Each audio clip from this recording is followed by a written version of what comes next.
What's up guys, it's Tom here and welcome to a brand new Liverpool transfer news video. And David Maddock, who is a very reliable journalist, is reporting in the Mirror that Liverpool are targeting a fantastic centre-back from Frankfurt who is going to be a free agent, and he is 6 foot 3 inches tall, which is like almost 190 centimeters tall. And Liverpool are in desperate need for reinforcements after a really disappointing, terrible season. And I think either Matip or Gomez will leave in the summer. Let me know in the comments below which centre-back would you sell or would you let go in the summer, Matip or Joe Gomez. I think Konate and Van Dijk should stay, and I would personally let Matip go because of his age and give Gomez one more season just to prove that he can still get back to the level which he showed in the title-winning season, where alongside Van Dijk, Joe Gomez was imperious, but he has fallen off really badly. And Ndicka, the Frankfurt centre-back, is a free agent in the summer, so we have to only pay his wages and a small signing-on fee. And according to David Maddock, Evan Ndicka, who is a Europa League winner, remember, last season Frankfurt won the Europa League and that's how they qualified themselves for the Champions League. He starred in the Champions League this season and he is available on a free transfer this summer after turning down a final contract from Frankfurt. So guys, if you enjoy these transfer news update videos, leave a like and subscribe if you are new around here. And that, of course, that Ndicka is going to be a free agent that has alerted Liverpool, because Liverpool could save a lot of money. Otherwise, Ndicka would cost around 30-40 million pounds maybe. So you are getting another like Joel Matip type of signing. Remember, Matip was a free agent from Schalke in the Bundesliga, and Ndicka is, I think, that he could be another absolute bargain for Liverpool. And Liverpool need all the money that they can save in the transfer market, because we are going for big players like Jude Bellingham and Mason Mount. And what is important is that Liverpool have already followed Evan Ndicka's career since he emerged as a teenager with Auxerre and also at the France youth levels. Arsenal and Tottenham have been closely following and monitoring his development. He's only 23 years old. There is very few opportunities like this anymore in world football. A 23-year-old player usually doesn't become a free agent. Usually you have to pay pretty big money for him. And Jurgen Klopp has openly and publicly has spoken about the rebuilding job that Liverpool need to do in the summer, and the new centre-half is one of Liverpool's priorities, along of course with signing at least 2, maybe even 3 midfield reinforcements. Ndicka ticks all the boxes as far as Liverpool are concerned, because he's available on a free transfer and he's the perfect profile. He's versatile as a left-sided defender who has covered in the left-back role, and he even occasionally played as a holding midfielder. But of course, Liverpool are also aware that Ndicka would want first-team football, and I think we can promise him that he will be third-choice centre-back behind Konate and Van Dijk, and those two players won't play the whole season. Konate picks up these little injuries and niggles, and Van Dijk has started picking up injuries lately in the last 2 years as well. So Ndicka will still play a lot of football. Liverpool will have a lot of games, a lot of competitions to play. So I think we can guarantee decent enough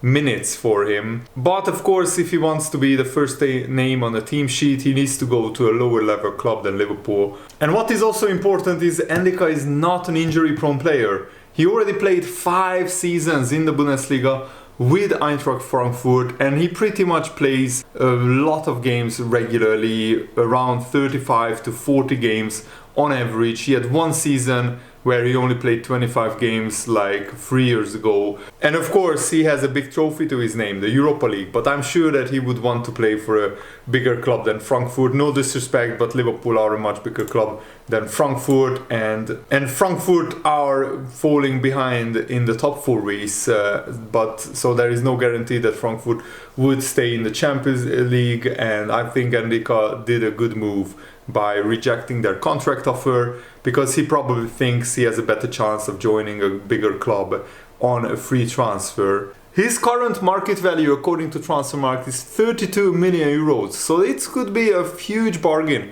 for Liverpool to get a 30 million euro player on a free transfer would be absolutely magnificent. And it's very important that Ndicka is not an injury-prone player. He played every minute of Frankfurt's Champions League campaign, and also he played a lot of games in the Bundesliga as well. Ndicka is naturally left-footed and he can play both centre-half and full-back. And also he has very low wages right now, so he wouldn't want a huge wage at Liverpool.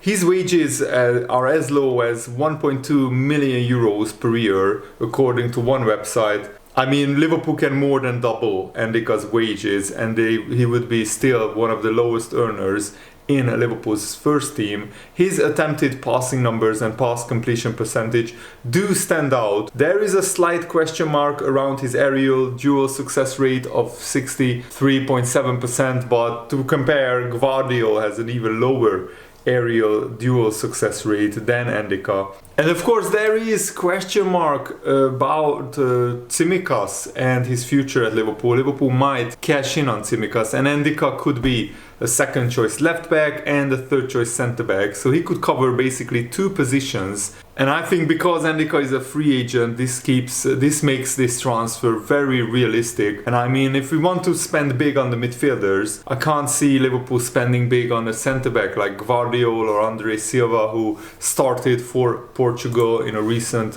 Euro 2024 qualifier. And I mean, Leipzig are saying that Gvardiol is not for sale, so it would take a monumental, like £80 million offer to get Gvardiol, and I don't think Liverpool have that kind of money, especially that we don't desperately need a centre back right now. We desperately need midfielders who would cost 80 or 90 or 100 million pounds.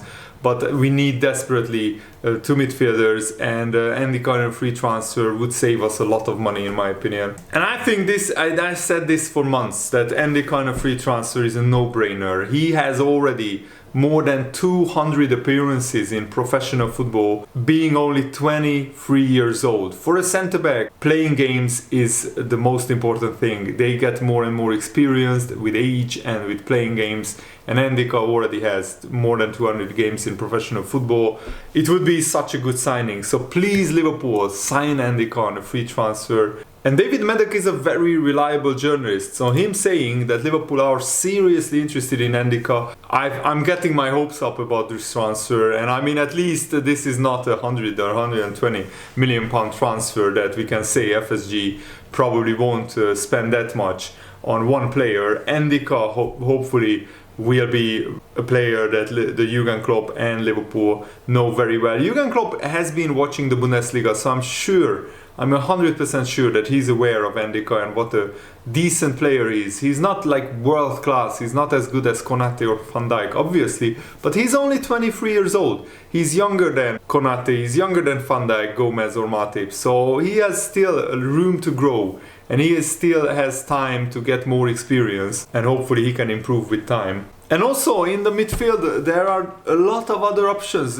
It's not just about Jude Bellingham and Mason Mount. We could sign Yuri Tillemans from Leicester, who only has, I think, 1 year left on his contract. We could sign Daichi Kamada from Frankfurt as well. He could be a decent signing. Liverpool need players who are better than James Milner, who are better than Curtis Jones, who is constantly injured, who are better than Fabio Carvalho, who is still only a young player with not enough physicality. That's why probably Jurgen Klopp hasn't been playing him. I think Liverpool will need to absolutely get this transfer in the right. Look at Napoli. Napoli were nowhere near the title race last season in the Serie A. They made smart deals and big deals in the summer. They signed some big players for a lot of money, but they also did smart investment. Like Kvaratskhelia only cost like 11 million pounds or something like that, and he's now worth 85 million. I just checked his stats. He has 15 goals and 16 assists for Napoli in all competitions. In 30 games he contributed more goals and assists than games he played. For just 11 or 12 million, that's an absolutely the best signing of last summer, probably by a country mile when it comes to value for money. So I think Liverpool should do similar deals like that. And it's a pretty easy transition to go from Joel Matip to Ndicka.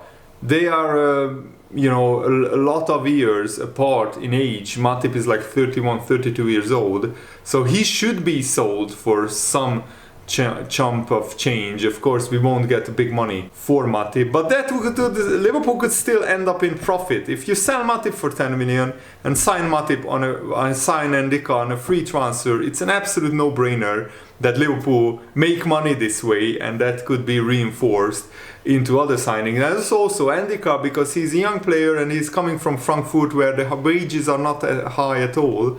Liverpool could save money on the wages as well, because Ndicka's starting wage will be a lot lower than Matip's current wage, who is already an established player at Liverpool. So it's a no-brainer, and I really hope that Liverpool will sign this player. But according to various newspapers, a lot of clubs are interested in Ndicka. Barcelona, Real Betis, Paris Saint-Germain, Sevilla, Juventus, AC Milan, Inter Milan, all of these clubs love a free transfer, so Liverpool love a free transfer as well. So we need to present a package to Ndicka that is attractive enough. And I think Jurgen Klopp should say to him, you will play a lot of games at centre-back, you will play some games at left-back, so there will be regular playing time, regular minutes for you at Liverpool, and Liverpool aim to challenge for the Premier League title next season with the right kind of transfers. I believe Liverpool can get back into the title race, but we need to get this transfer window spot on. Thiago Alcantara is also a doubt for the Man City game. It's David Lynch is reporting that he's not expected to be back in time for Liverpool's trip to Man City, and Thiago is also injury prone. That's why we need to sign a lot of great midfielders who are also younger and less injury prone. So far, I think Jude Bellingham or Mason Mount would be terrific. Both would be absolute dreamland, but let's wait and see what Liverpool do in the transfer window. Thiago already missed 8 games in a row, and I think that hindered Liverpool, and that was one of the main reasons why we have been so inconsistent away from home. That Thiago has been in and out of the Liverpool team, but that has been the case since we signed him from Bayern Munich, so we can't rely on Thiago being fit regularly. That's it for today's video. I really hope that you guys enjoyed it. A brand new Liverpool Career Mode episode is dropping later today as well, so stay tuned for that. Thanks for watching, have a nice day, see you later, goodbye.